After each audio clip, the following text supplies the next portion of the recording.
बार आप भगत साहब भी मंत्री रहे हैं, तो निश्चित रूप से हमारी बातों को आप सुनेंगे और सांसदों का भी सम्मान ज्यादा कैसे हो हवाई अड्डों पे, इस बात का भी विशेष रूप से आप ध्यान रखें। आम आदमी जो सिक्योरिटी को लेकर कई बार शिकायत आती है कि आम आदमी परेशान, आम आदमी तो ये सारा आपस में सामने से बिठा के और इस हमारी जो हवाई जहाज से जो इस वर्ल्ड के अंदर जो हमारी हिंदुस्तान की हवाई सेवा है वो बेहतर कैसे बने, आम आदमी को इसका फायदा मिले। और देरी से कई बार धन्यवाद बेनीवाल जी, धन्यवाद खत्म कर रहा हूँ मैं मेरा ही बता दूं आपको। एक बार वो जयपुर जाना था, 7 बजे का मैंने कराई खादी थी और बेनीवाल जी धन्यवाद, बेनीवाल जी धन्यवाद। 2.5 घंटे देर नथिंग विल चलो अच्छा बैठ जाओ बैठो। तो आप इन सब बातों में धन्यवाद, बहुत बहुत धन्यवाद आपको। धन्यवाद सभापति महोदय। मैं आपने मुझे मौका दिया इसके लिए धन्यवाद। मैं अपने व्यक्तिगत जीवन में मेरे आज भी याद है, मेरी माँ ने एक बार मुझसे कहा कि मेरे मामा बहुत गौरवशाली हैं कि उनकी बिटिया ने उनको प्लेन का सफ़र करा दिया। क्योंकि हम गांव से आते हैं, किसान परिवार से हैं, तो हर चीज़ की हमारे लिए अहमियत है। मैंने भी ये तय किया था कि मैं अपनी सैलरी से अपनी माँ को एक बार हवाई जहाज़ का सफ़र ज़रूर कराऊंगा। अब हालात ऐसी हैं, आप बेहतर जानते हैं, हमने देश भी जानता है, सब लोग जानते हैं कि गरीब आदमी हवाई जहाज में सफ़र नहीं कर सकता। प्रधानमंत्री जी तो कहा था बहुत दिन पहले कि चप्पल वाला जो है हवाई जहाज में सफ़र करेगा, लेकिन आज हालात ऐसे, किराया भाड़ा इतना बढ़ गया है, ये नीतियाँ हैं उसकी वजह से कि गरीब आदमी सफ़र नहीं कर सकता है। गरीब आदमी तो ट्रेन में AC के डब्बे में सफ़र नहीं कर सकता, इस तरह के हालात। तो मेरी मंत्री जी से मांग है कि कोई व्यवस्था ऐसी की जाए कि जो करोड़ों महिलाएं देश की हैं, करोड़ों परिवार ऐसे जिन्होंने सपना ही देखा हवाई जहाज को जाते, उनको भी एक बार मौका मिले कि हवाई जहाज का सफर कर लें। तो अगर किराया सस्ता होगा तो शायद वो प्रयास कर सकते हैं, उनके बच्चे प्रयास कर सकते हैं। साथ साथ वायु यात्रा में सेफ्टी सिक्योरिटी का बहुत ज़्यादा ध्यान रखने की जरूरत है। कई बार हादसे हुए हैं, कई चीज़ों पर हमें गौर करना है।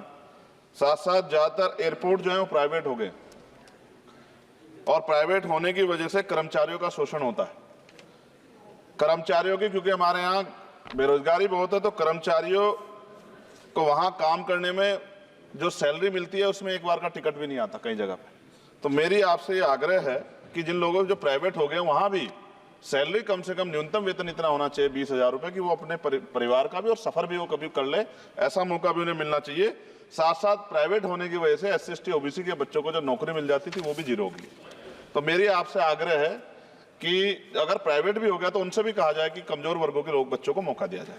साथ साथ नगीना में जहां जिन्होंने मुझे चुन के भेजा, मैं उनका धन्यवाद करता हूं उस क्षेत्र का, वहां एयरपोर्ट नहीं और लंबे समय से उनकी मांग, वहां पायलट ट्रेनिंग स्कूल भी नहीं है, एरोस्टेस ट्रेनिंग स्कूल भी वहां खोलना चाहिए क्योंकि ग्रामीण क्षेत्रों की प्रतिभाओं को नकारना नहीं चाहिए।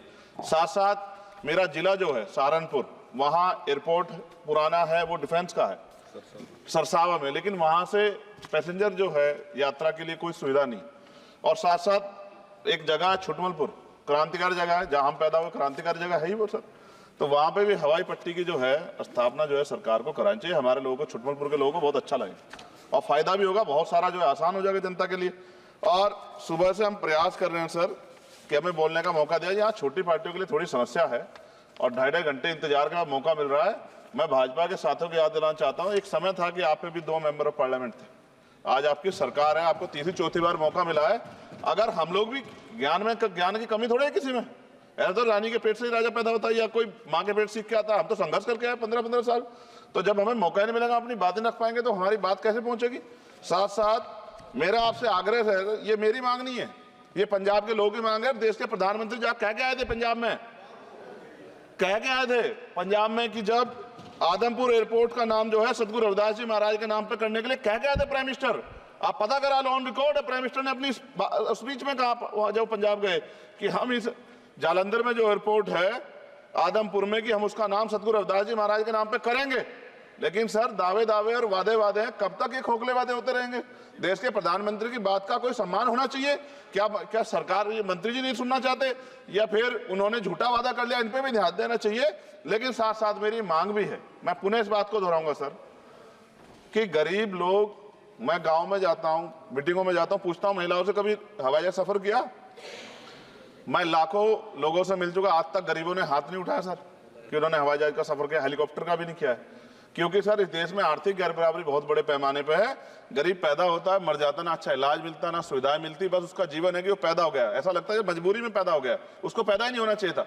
इस देश में कमजोर वर्गों के लोगों का भी सम्मान होना चाहिए, उनको अवसर मिलना चाहिए। सरकार की योजनाओं में गरीबों की हिस्सेदारी होनी चाहिए, इस बात का ध्यान जो है सरकार को रखना चाहिए।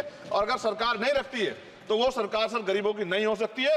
नौजवान जो है मंत्री सरकार ने दिए हैं, और मुझे उम्मीद है कि एक नौजवान दूसरे नौजवान के दर्द को और गरीबों के दर्द को और ग्रामीण क्षेत्रों के दर्द को समझेगा। और मुझे भरोसा है आपके ऊपर, आपकी शैली के ऊपर, क्योंकि पिछली बार भी विषय उठा था। हम जाते हैं सब लोग कि आप इस बात को इस बार सफल करने में कामयाब हो जाएंगे। मेरी मंगल कामनाएं भी है कि कोई गरीब परिवार आपको प्रार्थना करे, दुआएं करे कि आपने उनको ये मौका दिया। वरना आदमी पैदा होता है भारत में और गरीबी में मर जा, हजारों साल चला। अब भी आजादी के 75 साल बाद भी अगर ये नहीं हो पा रहा है तो इस पे हमें गौर करना चाहिए कि क्यों नहीं हो पा रहा। कई सीनियर साथी हमारे यहाँ हैं, मैंने उनको प्लेन चलाते हुए देखा, मेंबर ऑफ पार्लियामेंट होते भी। मेरा विश्वास है कि अगर इधर से भी और इधर से भी सब लोग जनता के विषय में सोचेंगे तो जनता की जिंदगी आसान होगी, जो कि अभी नजर नहीं आती। और मैं फिर आपसे आग्रह करूंगा, आप चेक कराइए, SC ST OBC के बच्चों को वैसे ही नौकरी नहीं मिल रही है, और जब ये पूरा सेक्टर प्राइवेट हो जाएगा तो क्या रिजर्वेशन करेंगे हम लोग? क्या फायदा रिजर्वेशन का? जब SC ST OBC के बच्चों क्या रिजर्वेशन का फायदा? गाली तो खाते हैं इस नाम पे, लेकिन रिजर्वेशन ही कहां मिलेगा जब सब प्राइवेट हो जाए? प्राइवेट वाले कहां दे रहे हैं? तो उनको कहिए कि प्राइवेट सेक्टर में मैं विधेयक लेके आया, निजी विधेयक, कि प्राइवेट सेक्टर में SC ST OBC के बच्चों को मौका मिलना चाहिए। सुप्रीम कोर्ट का एक ऑर्डर आज चर्चा हुई इसमें कि भाई क्रिमिलेयर होगी। कितने अरबपति बने आप लोग? कितने लोगों पे हवाई जहाज बताइए? SC ST के लोगों पे कितने लोगों पे हेलीकॉप्टर बताइए? आप कुछ नहीं है आपके पास आंकड़े। सब लोग मिलकर गरीबों को चलना चाहते हैं, ये गलत है सर। मैं आपका धन्यवाद करूंगा पुनः सर, और क्योंकि हम ही कोरम पूरा करते हैं सर, देख लीजिए आप, हम ही बैठे कोरम पूरा करते हैं। हमें विश्वास है अपने देश की पार्लियामेंट पे कि आज नहीं तो कल इस पार्लियामेंट से गरीबों के लिए कानून बनेंगे और गरीबों के लिए पॉलिसियां बनेंगी और गरीबों को भी सम्मान का जीवन मिलेगा, ऐसा हमें विश्वास है। मैं आपका धन्यवाद करता हूं और मुझे उम्मीद है नौजवान हमारे मंत्री से कि वो गरीबों की बात को सुनेंगे और हम लोगों की पीड़ा को समझेंगे और हमारे क्षेत्रों में काम कराने का। धन्यवाद। श्री रविंद्र